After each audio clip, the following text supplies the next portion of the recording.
d'histoire. Une nature à couper le souffle. Des sommets enneigés de l'Atlas aux vastes plaines fécondes, des collines parsemées de villages berbères, aux paisibles étendues désertiques et aux côtes bouillonnantes d'activité. L'expression « terre de contraste », tant galvaudée, semble avoir été inventée pour le royaume chérifien.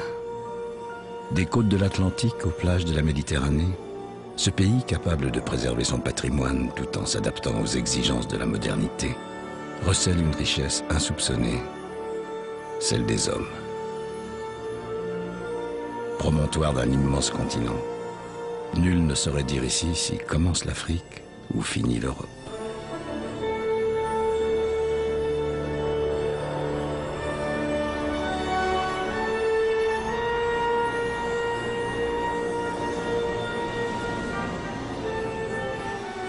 Au Moyen-Âge, on considérait que c'était la pointe occidentale du monde. On l'appelait l'extrême Occident, ce qui traduit en arabe lui a donné son nom, Maroc.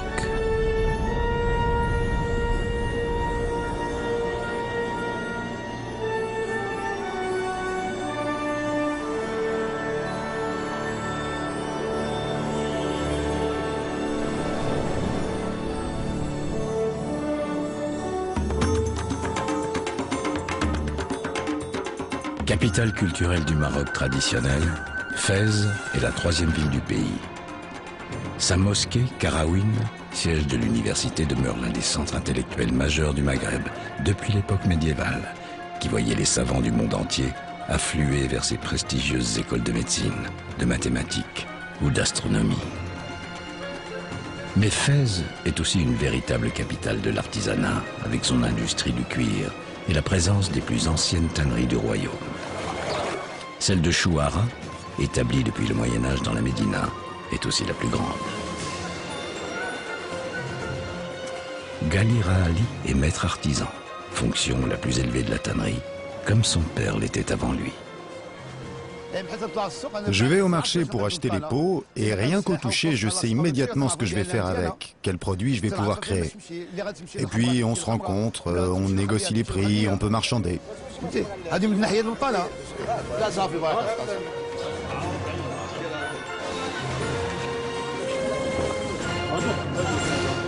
Mon métier, je l'ai hérité de mes ancêtres. C'est un métier qu'on se transmet de père en fils.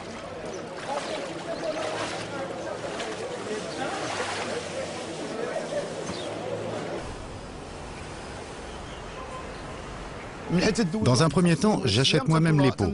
Ensuite, ce sont les ouvriers qui s'appliqueront à retirer la laine et à disposer les peaux dans les tanneries.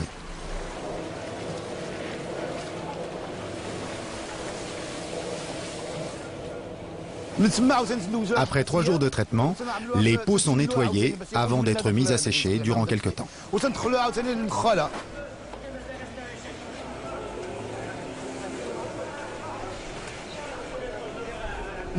Ensuite, on remet les peaux dans les tanneries afin de les colorer avec des produits naturels. Tous les produits qu'on utilise ici sont 100% naturels.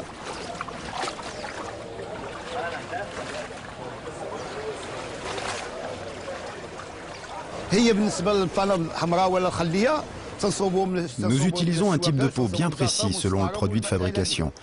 Toutes les peaux ont une particularité. Par exemple, des produits comme les sacs ou même les chapeaux se feront avec de la peau de vache. Pour la confection de babouches ou de chaussures, la peau de chèvre sera plus appropriée. En fait, chaque produit possède sa peau.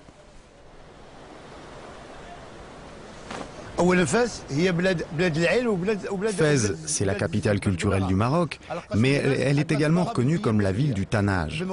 Nous continuons à travailler comme l'ont fait nos ancêtres, les premiers tanneurs de Fès, ce qui fait notre réputation dans tout le pays. Quand Moulay Idriss, le fondateur de Fès, est arrivé ici, il a commencé par construire des tanneries. Les Juifs ont été les premiers à se lancer dans le métier. Et après leur départ, nous avons repris et entretenu cet héritage. Aujourd'hui, nous travaillons toujours de la même manière qu'à l'époque.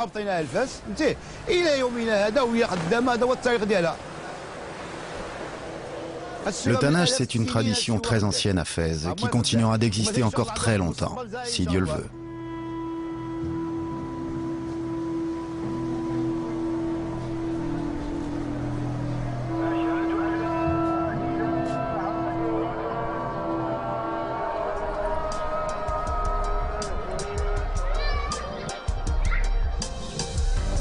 La plus ancienne des villes impériales marocaines représente un joyau vieux de 12 siècles, dont la Médina, véritable labyrinthe d'une cité hors du temps, est classée au patrimoine mondial de l'humanité.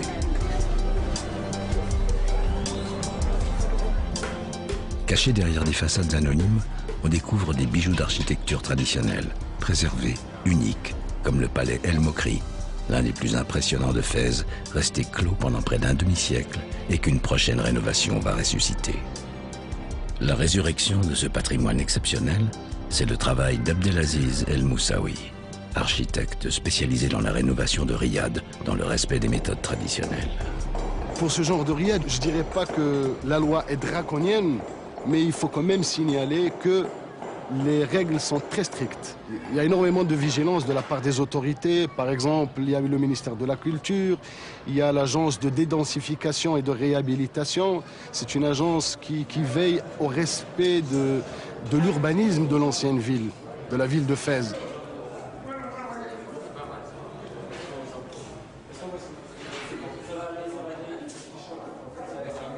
Les matériaux à respecter dans ce genre de riad, ils sont connus. Il y a le zélige. Le zélige, qui dit zélige en arabe, ce sont les petits carreaux qui sont travaillés à la main. Il y a le bois. Le bois, en général, pour ne pas dire à 99%, c'est du cèdre. C'est un matériau qui peut durer des siècles. Et puis, c'est un matériau local. Il y a le fer forgé. Il y a le plâtre. Le stuc, c'est le plâtre qu'on arrive à travailler, à sculpter.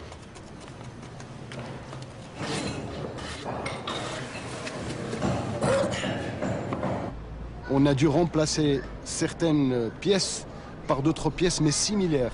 C'est-à-dire qu'on a fait un travail de chirurgien. On a pris des photographies. Ces photographies ont servi de base pour recopier et refaire les mêmes motifs et essayer d'être fidèle à l'âme ancienne de cette maison. Il y a de plus en plus de jeunes qui essaient de se former par leurs propres moyens, d'essayer de trouver des travails chez des maîtres. Et de l'autre côté, il y a aussi la tutelle de l'État qui essaye, avec le ministère de la Culture, avec beaucoup d'organismes, de faire intéresser les jeunes à cet artisanat-là. Et pour que justement, ce genre de patrimoine et de joyaux ne soit pas laissé à l'oubli.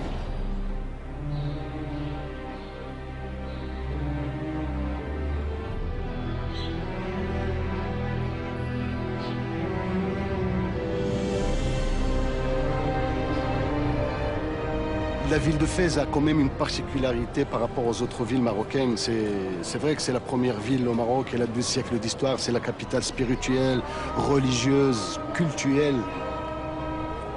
Elle a la particularité d'adopter les gens, cette ville. Elle est très cosmopolite. Et vous sentez que tout le monde veut appartenir à cette ville et tout le monde veut mettre du sien pour la sauvegarder, pour lui rendre hommage en quelque sorte. Parce que cette ville, elle reçoit et elle donne.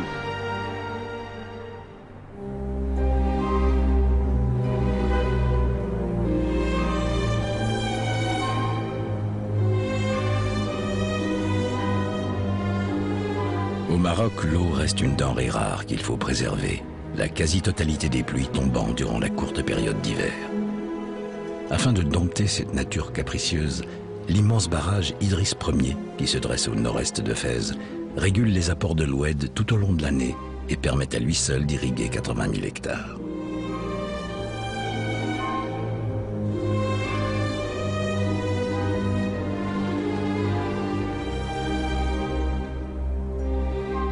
Coincés entre le Rif et le Moyen Atlas, ces grands espaces sont le terrain d'une agriculture variée, secteur clé de l'économie marocaine, puisqu'il emploie près de la moitié de la population active du pays.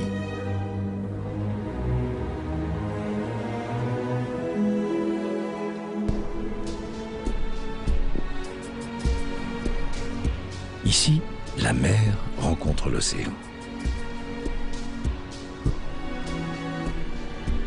Aux portes de l'Europe, Tanger est depuis plusieurs siècles un carrefour de civilisation. Mais de la ville sulfureuse du début du XXe siècle, qui inspira Henri Matisse, Tennessee Williams ou Ernest Hemingway, il reste le charme de décors préservés et de légendes qui continuent à se raconter. C'est aujourd'hui devenu une vaste métropole touristique et commerciale.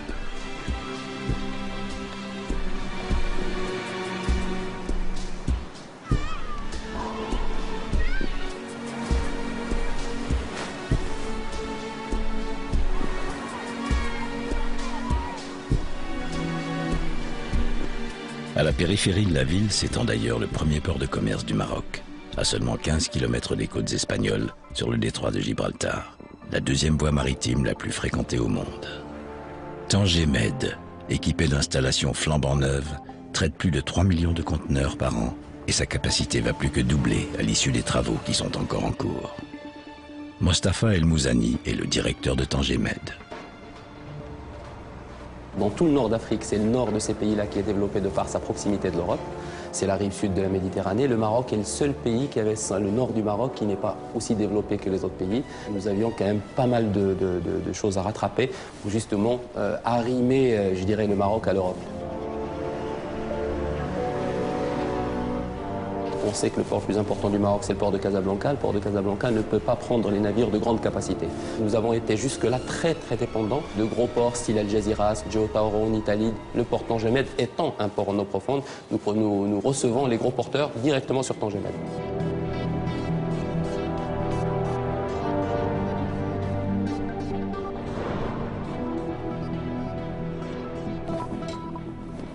Nous sommes dans le détroit de Gibraltar, c'est 100 000 navires qui croisent nord, sud, est, ouest. C'est la bonne position et nous sommes heureux de l'avoir choisi.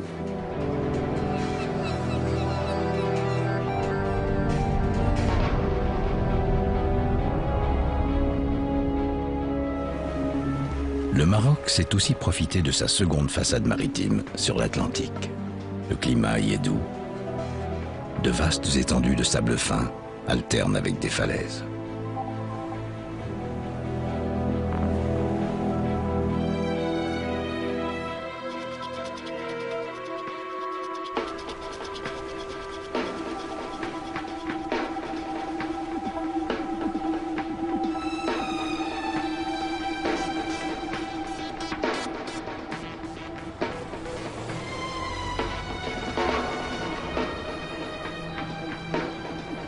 Rabat, deuxième ville du Maroc en densité, est la capitale politique du royaume depuis 1912.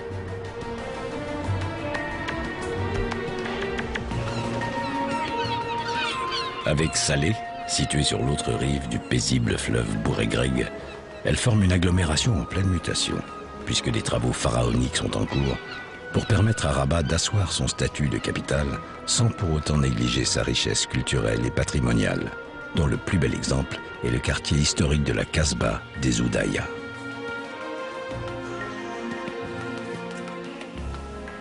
À la fois architecte et historien, Mohamed Essemar travaille à la mutation de la cité tout en assurant la préservation de ses trésors architecturaux. Si vous connaissez bien Paris, le meilleur quartier c'est le quartier latin et Montmartre bien sûr, et moi je dis les Oudaya c'est le Montmartre de Rabat. Hein. Il y a un passé, il faut le conserver. On est dans le présent, on est dans un Maroc du 21e siècle. Il faut construire un futur. Le tunnel des Oudaya, c'est à la fois du modernisme pour pouvoir fluidifier la circulation, résoudre le problème de circulation et tout, certes, mais on a conçu ce tunnel pour protéger les Oudaya, pour protéger la Médina de Rabat, parce qu'elle était agressée par la pollution auditive et la pollution des échappements, qui est justement une agression pour les parois et pour tous les monuments de la Casbah et de la Médina de Rabat.